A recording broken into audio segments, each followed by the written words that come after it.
Welcome to the Motivation Without the Hype podcast with your host, Gez Perez. He's an author, high-performance coach, and motivational speaker. This show brings you inspiring messages and interviews to unleash your greatness in life and in business. So let's get started.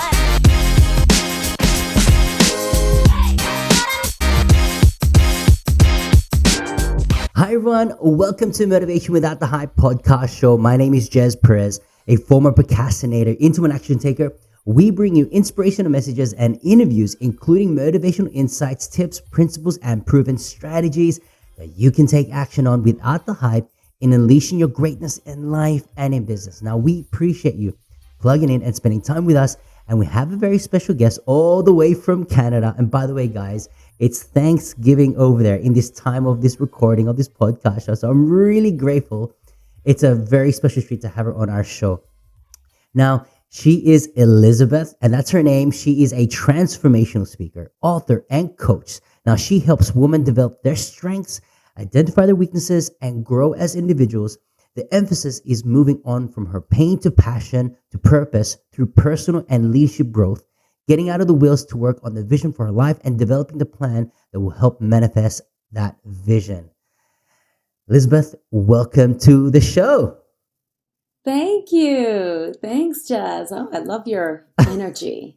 Yeah, I can feel it over here. Let's go. So please tell us who you are and what you do.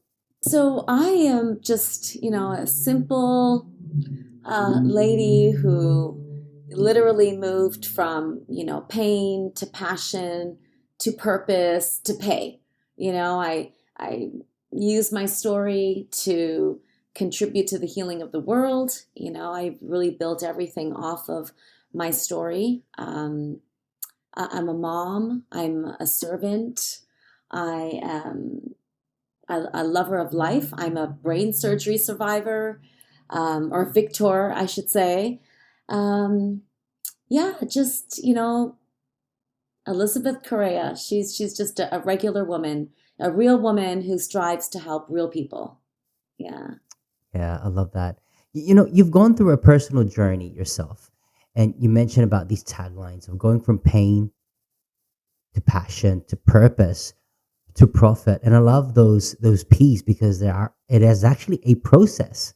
So can you just share us, those insights and how you're going through that journey and what's it's done for you so far? Because right now you're kicking goals and you're inspiring the world and you're empowering women at the same time. Yeah, so it is a process. I like that you use that word because it's definitely a process. And I will say, Jez, it's not something that I went looking for. I didn't go looking for this calling, this platform, these gifts that God has given me. It wasn't something I went looking for. I discovered my calling, my purpose while fighting through my pain.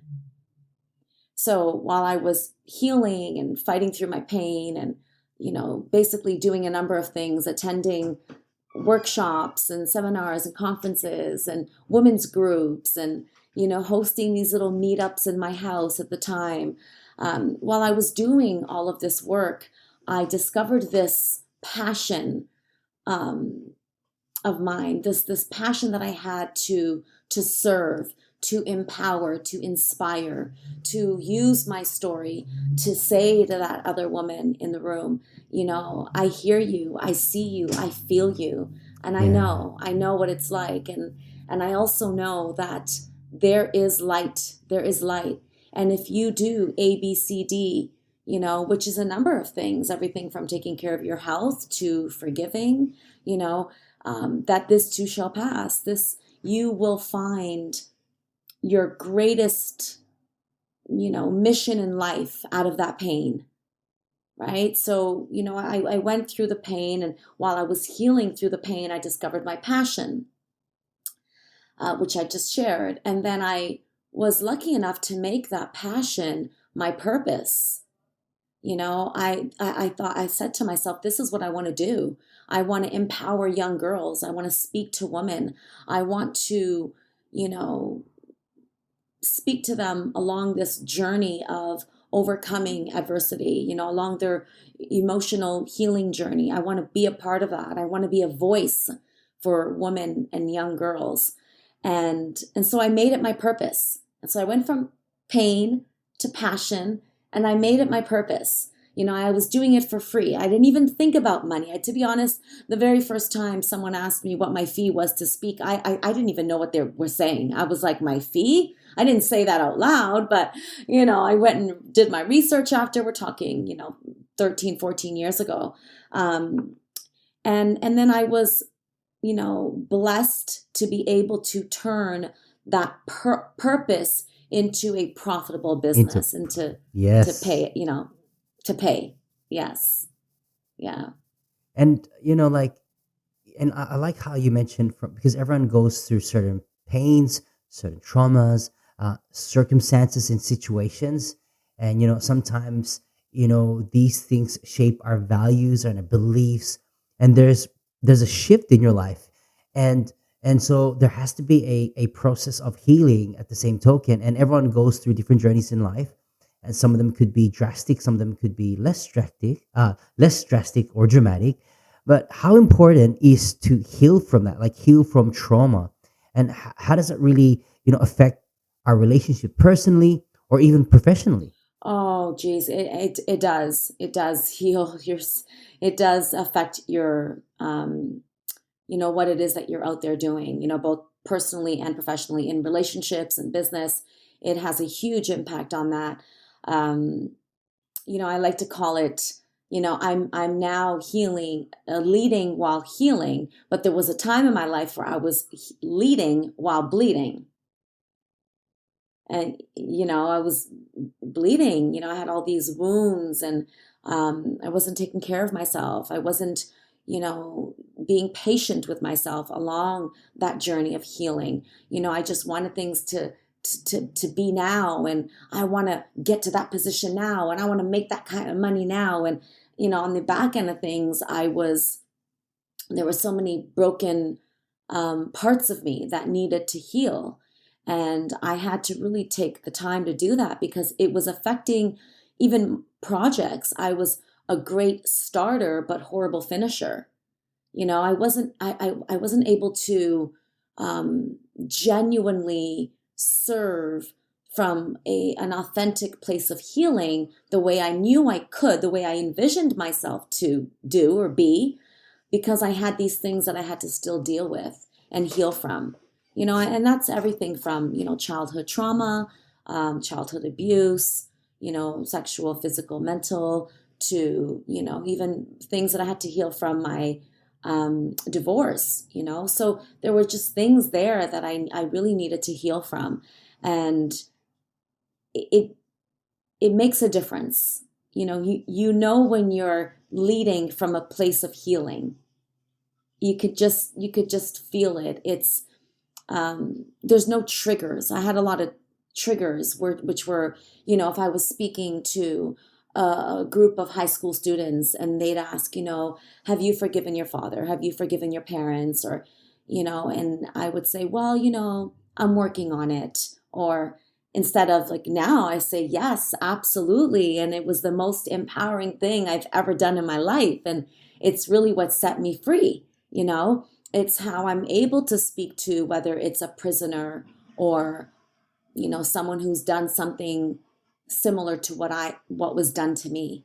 I can be present and without judgment and really see what's going on and listen and hear Yeah. that person. How challenging is it to face it? Because a lot of people that go through, they walk through life thinking that everything's okay, and they feel like, I've kind of dealt with it Yeah. and kind of brushed it off, but they're not prepared to actually face it. Hmm. How do you help someone who's going through a certain situations in life in different lenses and different perspectives in lives? How do you empower someone to say, hey, you know what? You can do this. You can actually face it rather than run away from it and not deal with it. Like, because I know from your experience, I know you coach a lot of, a lot of people who go through certain traumas in their lives. How do you share and really encourage someone to actually face it, to actually overcome this? Are there certain things that you go through, whether it's sessions or some techniques or some perspectives? How do you do that with people who are actually facing those type of traumas? Well, I mean, it's not, see, this is the thing, it's not one thing. When people say, Yeah. how did you get to this place, or what helped you to heal? And, there's no way it can be just one thing. There's just no way, especially for those of us who are unpacking years of trauma, which in my case it was. By the time I started unpacking all of this, I was, mid-20s. When I really started to unpack it, started to kind of sense, feel a sense of healing, was like later 20s, but I had been doing a lot of work in between that. When they asked that, I'm like, it's not one thing. I wish I could just say, hey, it was this one thing, but Excellent. yeah, if I were to number it down, I would say, step by step, number one is to definitely make the decision. I think sometimes the hardest part is making that decision, like the concrete decision, like I am going to, for people who smoke, I am going to stop smoking. I'm going to stop today. Like not, I'm going to stop in the new year. I'm going to quit next week, or no, I'm going to stop right now today. Like whatever, it is that people are battling with, the viewers who are listening. If it's forgiveness, I'm going to forgive, and I'm going to work on that process as of today. So as of today, what do I need to do? Maybe I need to write a letter. Maybe I need to just, vomit it all out, like just talk about what happened to me and what they did. And, so really just making the decision is number one. And then a number of things. Number one, you want to find a community or a group of people, some form of group. And when I say group, it could be 3-4 people, where you feel safe enough to share your story, because storytelling is probably one of the most liberating things that I did. And whether that was, because I wrote a book about my story, and it's like 400 pages. And this was one of the most liberating, healing things I did, most therapeutic things I did in terms of my healing journey. And it was both writing it and sharing it, speaking it with a group of people, because something happens when you're sharing it, you're talking about it, you're processing it, you're aware of what happened, you're not ignoring it, you're not shoving it under the carpet, you're not embarrassed of it, you're not living in shame because of it. It's you start to feel liberated, this sense of freedom, just okay, like it happened to me, but it also happened to her and her and her and her, and I'm okay, and I'm still loved, and I'm lovable, and I'm worthy, and this is just something that happened. Doesn't define me. It doesn't define my destiny. It's, so you start to really process it when you're speaking about it and sharing it and writing it, those 3 things. So I started doing all of that in the very beginning stages of my journey. I was in my early 20s. My boyfriend at the time was murdered in front of me, died in my arms through road rage. And that was when I was like, okay, this is it. Like I don't know how much more of pain I can take, because it was like one thing after another after another. I'd, lived in many foster homes. I got separated from all my siblings. I was a teen mom. It was hell. And that was my breaking point. That was when I started to, I like to say I was saved in the eyes of the church. That's when I started going to church, and, and it's just, that's what worked for me. It's not everybody's journey. It was my journey. So, when people say, well, how did you heal? That was a part of my journey. And that was where I felt safe, safer than I've ever felt in my entire life. That was where I started sharing my story, talking about what happened in my childhood and everything. So I would say the power of storytelling and community were 2 big things. And then, in terms of what contributed to my level of self-worth and how I felt, my self-esteem, that came from falling in love with growth, with personal growth.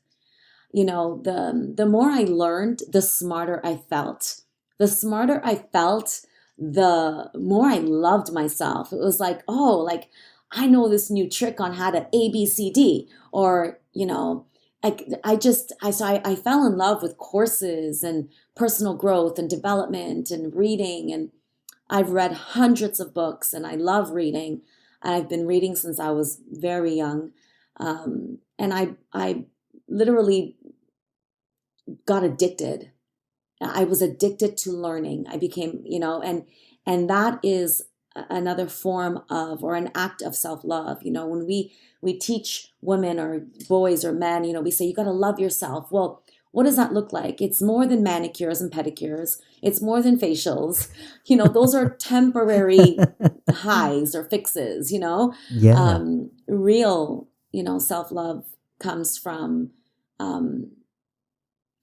what I just mentioned, forgiving, community, taking courses, reading, learning, growing. Because if you're not learning, then you're not growing. And if you're not growing, then you're not That's living, right. Yes. so. And it's all part of that process. Like it's all part of that process of healing. And that's why certain situations we make a decision. And I love how you mentioned three major things that you just shared to us right now is, yep, you got to make it the choice. You got to make that decision, because that decision today will always determine your tomorrow, your future. Number two is be part of a community. And number three is share your story. I think it's so liberating because you're not alone, because those stories that you go through actually empower somebody else. Like, wow, she's done this, but look at where she is now. So storytelling is powerful. So that's liberating. You mentioned about some self-worth. Can you share what your pillars are of self-worth? So my pillars of self-worth. So to get to self-worth, it's a process, it's self-acceptance, self-realization, self-awareness, right? It's a process. You don't just get to, especially if you've been through trauma. Like it's not that easy. You can't just read it in a book and say, okay, tomorrow it's going to change. Like I said, it's a number of things, right? So, I think, self-acceptance was the very first pillar for me, because I had to accept what happened. I had to accept it with understanding, without judgment, first towards myself. And then I worked on judgment against them, because that was not an easy process. I think self was easier. So becoming self-aware, really, it was the next step to that as well. So self-acceptance was the first for me. And then self-awareness was the second, aware of where I am at currently, aware of where I want to go, who I want to be, and the process and plan to get there. So that was really that was a big pillar for me as well. Self-respect came after, respecting my value, respecting myself, my space, my environment, my mind, my body, my word, so that was another pillar. So it was like, I think when we look at things in terms of like the pillars, you kind of, you knock one down at a time, versus seeing it is like seeing it as self-awareness, self-respect, self-acceptance, self this and self, and you're like, oh my gosh, like how am I going to do all of this, right? And and then I moved on to self-love, and that was a process. And a process to get to self-worth. In order to feel worthy, you gotta go through those pillars, because if you want to feel worthy, right from the beginning, and you don't want to deal with the self-respect and self-awareness and self-realization, and you don't want to deal with all it, you're not going to get there. You're never going to feel worthy. Yeah. So after discovering and going through those pillars of self-worth, how did you really unpack purpose? Because, a lot of people are still, and those who are listening, watching to the podcast show, you may be thinking, yeah, I think I'm doing the right thing. I'm living my passion. I don't feel that I'm fulfilled yet. I want to, be fulfilled and make, be profitable at the same time, but I'm missing that link of purpose. How does one find their purpose and fueled by it so they can actually start living that they're being fulfilled by Mm-hmm. doing it? So I'm glad you asked that question because I do know and believe that a life of purpose is a life well lived. Yeah, Oish, it's love a that. life well lived. Come And on. whether that means your purpose is to teach people how to garden, whether that means your purpose is to rehabilitate wild animals, whatever your purpose is, it doesn't have to be connected to people. And sometimes that's where we get a little, you have someone who loves animals and loves working with animals and, loves everything about animals, loves watching animal documentaries and, everything's about animals, but you're working with um, maybe teenagers or you're working with the elderly and you still feel unfulfilled in a position where you think you're supposed to feel fulfilled. So it's like, why do I not feel fulfilled? I'm doing something great here. I'm working with, privileged youth or elderly who are, maybe they're on their last days of life or, why don't I feel fulfilled? Well, because you're supposed to be working with animals, maybe, you know, right? So, or, maybe, you love gardening and it's all you do and talk about. It's all you watch on TV, all the blogs that you're subscribed to, everything. It's about gardening. So go work with plants, maybe, So, I think it's really, recognizing what really lights you up, what really, really lights you up. Because Jazz, like, let's, keep it real here. We know that almost anything and everything today can be turned into a profitable business, right? So I think that middle ground of like, oh, what's my purpose and how do I feel fulfilled? And I say, and let me make sure I add this part. Your purpose can change. Like your purpose can change. Like, as a speaker in the beginning years of my speaking business, I was solely focused on youth empowerment. That was my thing. I only wanted to speak to youth. And then it changed into women's empowerment. Yes. So, and not only, does it can change in the same field, it can change fields completely. Like you could, be a social worker and that's what you love. And then say, you know what, I want to be an engineer or like it can change. Your purpose can and will change. If you're lucky or not lucky, I shouldn't say lucky. If you happen to be one of those people where, you discovered your love for animals, like my niece, at like 5, 6 years old, and you end up working with animals your whole life, that's amazing. That means you got to live a purpose fueled, and especially passion fueled life your whole life.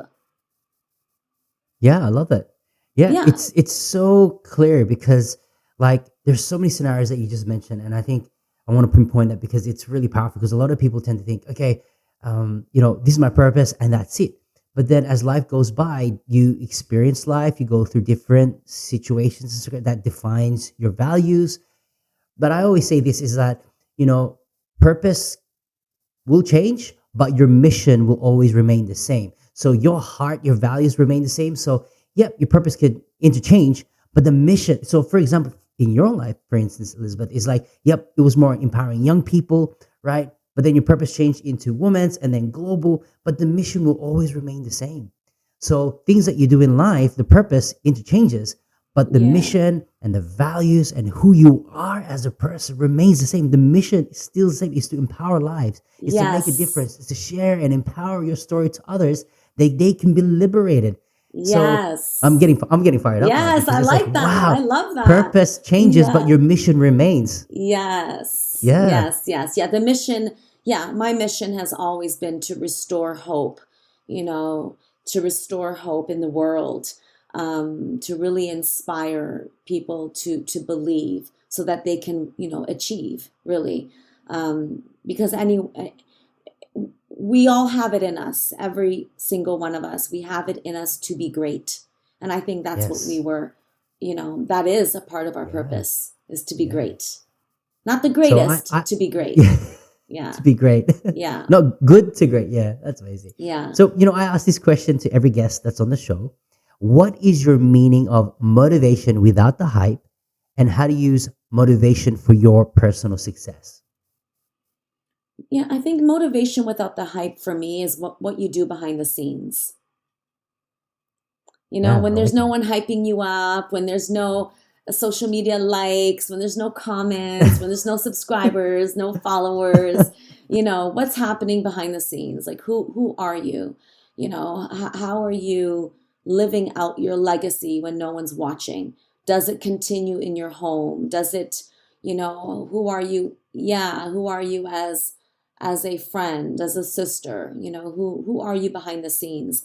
That's what I think of when I hear that statement is, who are you behind the scenes, and how is your mission continuing behind the scenes, and is it a part of who you are? It's a Yeah, good self-check question, right? yeah, Yeah. it's amazing. Yeah. Wow. Thank you so much, Elizabeth. It's been such an honor and privilege to have you on. Your story empowers the world. We want to make sure that that story gets shared across the global stage. And look, guys, for more information, how you can get in touch with Elizabeth, everything is provided on the show notes. Please be sure to connect with her and follow her. Not tomorrow, as in right now. It's all on the website. She's also got a challenge, so called Forgive to Freedom Challenge, and you want to get into that as well. They also have social media links provided, so please connect with her. So, if this episode has been helpful and uplifting, we would love for you to write a review to inspire more listeners to get plugged in. We will continue to provide high value content in each and every episode. If you don't mind sharing this podcast show on social media by inviting others, it will mean the world to me. Every time you tag me or tag us, we will get the opportunities to share those posts, and together we can make a difference in the lives of others through inspiration episodes just like this. So there you have it. In closing, continue to unleash your greatness and tell yourself that I can, I will, and I must, and we'll see you on the next episode.